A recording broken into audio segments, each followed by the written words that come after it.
సరసంగా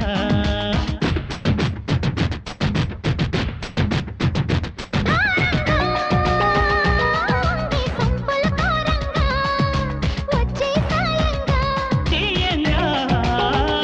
అల్లి తీర్చన నీ బెంగా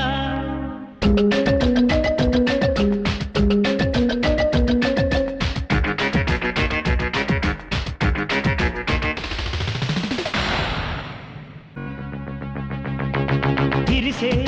వయసా నీ చిక్కని సొంపుల చక్కదనానికి చిక్కని వాడొక మనిషా